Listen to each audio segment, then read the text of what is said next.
뉴스 탐구 생활 힙합 헐 김대호의 연애 동그랑땡. 네, 노영희의 출발새 아침 4부 시작합니다. 김대호 연애 전문기자와 함께하는 연예계 소식. 오늘 뜨거운 금요일, 불타는 금요일 한 주를 마무리하는 의미에서 한번 얘기 들어보겠습니다. 김대호 연애 전문기자 나와 계십니다. 안녕하세요. 네, 안녕하세요. 올해는 이제 마지막 연애 소식이 되겠네요. 네, 오늘이 그렇죠. 마지막 금요일이니까. 그러면 어느 분을 주인공으로 할까요? 원래는 이렇게 연말에 마지막 방송에는 그 조금 전에 이제 YTN 뉴스에서도 나왔지만은 10대 뉴스 뭐 이런 그렇죠. 걸 뽑아야 되는데. 네, 연애 10대 뉴스 이런 거. 올 한 해 너무 그 나쁜 소식들이 너무 많았어 가지고. 네. 일단 이제 포기를 하고 조금 이제 새로운 인생을 열어가시는 분에 관한 이야기를 하고자 합니다. 바로 이제 양준일. 예, 지금 이제 대세라고 할 수 있는 탑골 GD로 불리는 이제 그 양준일 씨에 대해서 얘기를 하고자 하는데요. 네. 제가 이제 1967년 1월생이고. 본인이. 네네. 그렇게 막 본인의 개인정보를 말씀하셔도 되나요? 네, 양준일 씨 같은 경우에 1969년생이시고. 아, 그래요? 젊은 그다음에 분이 또 아니네요. 데뷔를 1991년에 했는데 제가 그때 기자 생활을 시작을 했거든요. 네. 그러니까 저의 이제 세대라고 할 수 있기 때문에 그러네요. 이번 이제 다시 그 관심을 받는 거에 대해서 굉장히 좀 뭐랄까요? 기쁜 마음? 나도 한번 다시 빛날 수 있고 나도 한번 달콤하게 사람들에게 다가설 수 있지 않을까 하는 기대감이 있습니다. 지금 같은 50대끼리 좀 도와주자 이런 거니까. 조금 밀어주고 싶어요. 네, 알겠습니다. 저는 근데 사실 어제랑 계속해서 양준일 이름이 이렇게 검색어에 올라와서 네. 이 사람이 누구지? 이제 그러면서 살펴봤었어요. 네, 이렇게 오래되신 분, 91년도에 데뷔하신 분이 왜 갑자기 이렇게 검색어에 상위에 링크되고 그런 겁니까?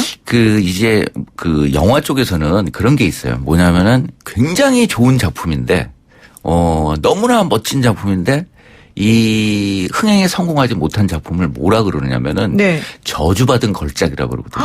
아이고. 그런 작품들이 꽤 있잖아요. 많죠, 근데 사실은. 우리나라 가수들, 해외 가수들 같은 경우에도 이 지나와서 생각을 하면은 굉장히 멋지고 그다음에 멋진 퍼포먼스, 음악성 뛰어나는데 당시에 사랑을 받지 못했던 가수를 뭐 어떻게 칭해야 될지 모르겠지만 그 중에 한 명이 바로 이제 그 양준일인 것 같습니다. 근데 원래 그때 무슨 노래가 히트했나요, 그러면? 레베카 뭐 그다음에 또 이제 그 댄스 위드미 아가씨 가나다라 마바사 요런 그 세 곡 정도가 가장 유명한데요. 가나다라 마바사는 송창식 씨 거 아니에요? 아니. 아, 그것도 아닙니까? 그런데 조금 이제 그 살아온 인생이 살펴봐야 될 것 같아요. 그러니까 뭐랄까요? 그 외국인으로서 산 시간이 굉장히 많아요. 1969년도에 베트남 사이공에서 태어났는데 홍콩과 일본에서 살다가 대한민국으로 귀화를 해서 서울에서 살다가 다시 또 1978년도에 미국 로스앤젤레스로 이민을 갔다가 다시 또 한국에 들어와서 연세 한국어학당에서 공부하다가 음반을 내게 되는. 되게 나라가 너무 많이 나와가지고 헷갈리는데. 그러니까 여러 가지 문화가 섞여 있는 거예요. 되게 독특한 그렇죠. 퍼스널리티를 가지셨을 그래서 것 같아요. 음악이나 아니면 다른 장르의 이제 예술 같은 경우에도 좀 그 믹스가 됐을 때 굉장히 그렇죠. 조금 진보적인 그런 작품들이 나오는데 이 양준일 같은 경우에는 인생사에 그런 이 역정 속에 그런 것들이 모두 담겨 있지 않나 하는 생각이 듭니다. 그러면 이분이 왜 아까 탑골 GD라고 말씀하셨는데 왜 탑골 GD라고 부르는 거예요? 탑골 가요제라는 게 있어요. 이게 그런 게 있어요? 어느 곳에 있냐면은 바로 네. 이제 요즘 대세라고 할 수 있는 유튜브에서 이제 옛날 가요들, 네. 그다음에 또 명장면들, 이런 것들을 이제 계속해서 틀어주는 게 있는데. 저는 탑골 그래서 종로상가 탑골 공원인 줄 알았더니 그게 아니군요. 그래서 이제 뭐 이런 얘기하면 그렇지만 이제 탑골에 나이 드신 어르신 분들이 많이 가잖아요. 네, 맞아요. 그러니까는 이제 네. 예전에 이제 60년대, 70년대, 80년대. 그러니까 지금은 그 테이프 장면들을 볼 수가 없는 거예요. 그러니까 예전에 이제 VTR로 이렇게 복사해 놓으셨던 분들이 네. 이거를 이제 디지털화 해가지고 유튜브를 통해서 이제 계속적으로 생산을 해내고 있거든요. 그래서 기억하실 거예요. 예전에 이제 뭐 쇼쇼쇼라든가 예, 쇼쇼쇼 아니면 제가 뭐 잘합니다. 토요일 밤에 네. 뭐 젊음의 행진 네. 뭐 이런 프로그램에서 출연했던 장면들을 계속적으로 활용을 해가지고 이제 하고 있는데 여기에서부터 이제 반응들이 오기 시작을 한 거예요. 유튜브에서 시작이 된 반응이군요. 네, 그래서 이제 슈가맨이라는 슈가맨 3의 이 JTBC에서 하고 있는 프로그램에서 얼굴을 다시 알리게 됐는데 그 후에 이제 본격적으로 그러니까는 이제 유튜브의 인기를 디딤돌을 삼아서 이제 방송을 통해서 정규 방송을 통해서 나오면서 이 팬덤이 형성되는 그래서 지금 현재는 뭐 마치 서태지와 아이들 시대에 같이 이제 활동을 했거든요. 네. 하지만 양준일이 먼저 앞서갔다. 이 모든 것을 이끌어갔고 네. 뭐 그다음에 또 현진영 같은 경우에도 굉장히 앞선 뮤지션으로 불리는데 그렇죠. 현진영도 따라갈 수 없다 해서 이제 현진영 씨와도 이 팬덤 사이에 약간 이제 트러블이 있는 그럴 정도로 이제 신드롬이 일고 있습니다. 지금 그러면은 이제 말씀하신 걸 종합해 보면은 양준일이라는 사람은 여러 나라의 문화가 복합적으로 이렇게 체득이 된 사람으로서 네. 사실은 상당히 독특한 그 당시 91년도에 데뷔할 당시에 독특한 느낌을 주고 뭐 이런 사람이었다. 근데 그 당시에는 인정을 못 받고 있다가 이번에 유튜브를 통해서 인정을 받게 되었는데 특히 옛날에는 이제 거부감을 조금 우리가 느꼈던 패션이나 이런 네. 것들이 새롭게 조명이 된다 이런 얘기인가요? 그러니까 시대를 앞서간 것만은 분명한 것 같아요. 당시에 이 양준일 같은 경우에는 평가받기를 좋은 평가는 이제 세련된 외모, 그다음에 외모가 또 잘생겼습니까? 우상, 네, 네. 굉장히 잘생겼죠. 네네. 또 이국적인 퍼포먼스와 뭐 강렬한 무대 매너, 개성이 강한 음악 이렇게 이제 표현이 되어져 있거든요. 네네. 그런데 문제는 뭐냐면 한국 가요계의 정서와 맞지 않아서 호불호가 굉장히 엇갈렸던. 그리고 또 이제 뭐 비자 문제로 인해 가지고 계속적으로 활동을 하질 못했었는데 네네. 뭐 이러한 것들이 만약에 가사에 이제 뭐 외국어를 갖다 너무 많이 사용해 가지고 심의 대상이 되거나 뭐 이런 게 있었는데 정말 시대를 앞서갔기 때문에 그러시지 만약에 양준일이라는 가수가 지금 현재 태어나서 그 음악을 다시 했다면 네. 아마 또 아주 새로운 평가를 받지 않았을까 하는 생각이 듭니다. 이 생각들이 바로 이제 이 양준일을 탑골 GD라는 타이틀로 올리게 되는 그런 계기가 된 것 같습니다. GD가 무슨 뜻인데요? G드래곤요. G드래곤? 네, 빅뱅에. 그러니까 빅뱅의 G드래곤처럼 탑골에서 그 G드래곤과 같다. 네, 그렇죠. 제가 설명을 먼저 드릴 걸. 아니 제가 도대체 나는 죄송합니다. 근데 이게 무슨 말인가 그러고 있었는데 아니 드디어 이제 이해를 했습니다. 그러니까 우리가 사실 G드래곤 그러면 엄청나게 그런 급이군요. 이 사람이 이분이. 네. 근데 이제 1993년도에 좀 불편한 이 게스트였어요. 왜요? 양준일 씨가. 이 1993년도에 이제 윤종신 씨가 진행하는 SBS 라디오 기쁜 우리 젊은 날 굉장히 인기 있는 프로그램이었는데 네. 여기서 너무 많은 외국어를 사용하는 바람에 방송심의 규정에서 이제 3개월간 이 프로그램에 출연하지 못한다라는 이제 심의 대상에 오르기도 했었기 옛날에 때문에. 외국어를 너무 많이 쓰면 또 이런 일이 있었군요. 그렇죠. 지금과 같은 경우에는 뭐 허락이 조금 됐을 것 같은데 많이 되더라고요. 하니까 좀 네. 불편했던 좀 이제 외국어도 사용하고 그다음에 퍼포먼스나 이런 것들이 당시 방송 환경 속에서는 조금 불편하지 않았나 하는 생각이 듭니다. 그러면 뭐 슈가맨이라고 하는 프로그램에서 이제 이 사람이 네. 이분이 새롭게 조명이 됐다 이렇게 말씀하셨는데 다른 슈가맨들은 또 누가 있는데요? 왜 이분만 이렇게 특별하게 더 뜨는 거예요? 일단 이제 팬덤이 갖춰진 부분이 있는 것이고, 그 다음에 또 이제 과거 같은 경우에도, 활동을 하다가 별로 인기를 얻지 못했지만은 리바이벌 곡, 다시 이제 부르면서 그 가수가 재조명 받는 경우가 있거든요. 그렇죠. 그러니까 대표적으로 이제, 그리움만 쌓이네. 같은 경우에. 한번 좀 해보세요. 그리움만 쌓이네를. 잘 모르실 수도 안 있겠습니다. 됩니다. 안 돼요? 제가 노래는 안 되는데 네. 노영심 씨의 곡으로 많이들 알고 계실 거예요. 네, 그렇죠. 근데 이제 이 노영심 씨가 불렀을 때가 1993년인데 1982년도에 여진이라는 가수가 불렀던 노래이거든요. 그래가지고 10년 후에 부른 노래였군요. 네, 그래서 이제 1993년도에 노영심 씨의 이 노래가 인기를 얻으면서 여진 씨는 도대체 어디서 무엇을 하고 있는지 궁금해지네요. 네, 그리고 또 네. 이제 가요 기획사들 같은 경우에 여진 씨를 다시 한번 이 가요계로 불러들이자 해가지고 찾아 나섰는데 결국 여진 씨가 이제 그때 당시에는 거부를 했었죠.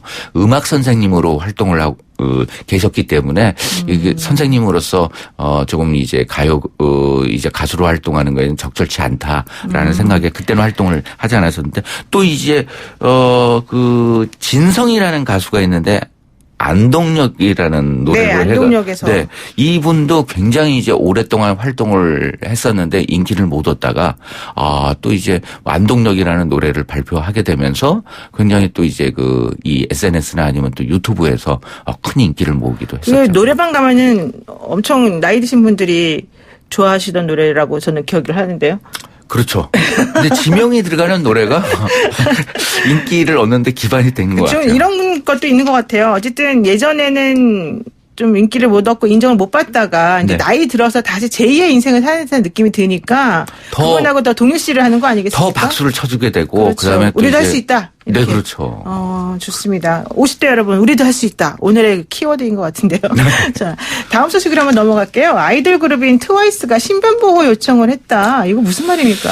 네, 그 심각성이 여러 곳에서 징조가 나타났습니다. 그래서 이제 그 네티즌이 네. 이 트와이스 멤버들에 대해서 스토킹을 하는 영상들을 지속적으로 올리고 이에 대해서 또 이제 그 협박성 글들을 계속적으로 올려가지고 이 소속사에서 공식 발표를 한 거예요. 그러면서 이제 공식적으로 경찰에 신변 보호 요청을 했다라고 하면서 이 그 팬들 그다음에 또 이제 이런 공격을 하는 사람들에 대해서 경고를 했는데 이에 대해서 대부분 이제 그 경찰에서는 좀 이제 귀찮아하는 편이거든요. 원래 그렇죠. 이제 스토킹 처벌이 원래 뭐 그렇죠. H.O.T나 아니면 잭스키스나 예전에도 이러한 일들이 많으면은 이제 그 같은 이 파출소 직원들이 굉장히 귀찮아했는데 네. 이번에는 이제 치안센터로 바뀌었죠. 죄송합니다. 네. 네.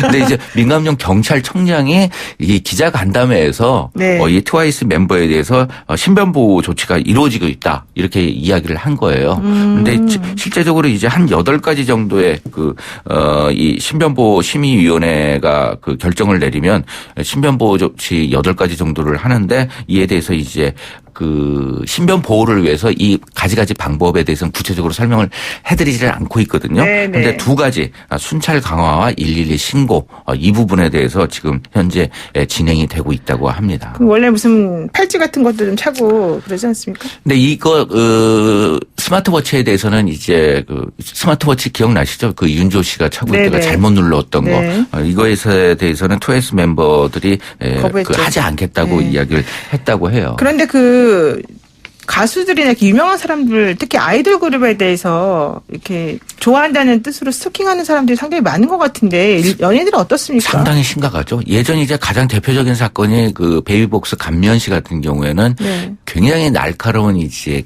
그것과 혈흔이 묻어 있는 것을 갖다가 이 팬들이 보내서 연예계가 갑자기 확 뒤집힌 사태도 있었고. 왜 그러는 거예요? 좋아하는 사람한테 왜 그런 걸 보내요? 이제 또 반대편에서 보내기도 하고, 안티팬이 보내기도 하고, 그 다음에 또 이제 뭐 자신들이 이렇게 해야만 인기가 있는 것처럼 보인다 하면서 또 그렇게 보내기도 하고, 실제적으로는 또 이제 가수 오히려 이제 아이돌보다도 이현우 씨 같은 경우에도 어느 날 이제 집에 들어가 보니까는 어떤 여성 팬이 이 집에서 이제 삼겹살을 구워 먹고 있어서. 이현우 씨요? 네. 네.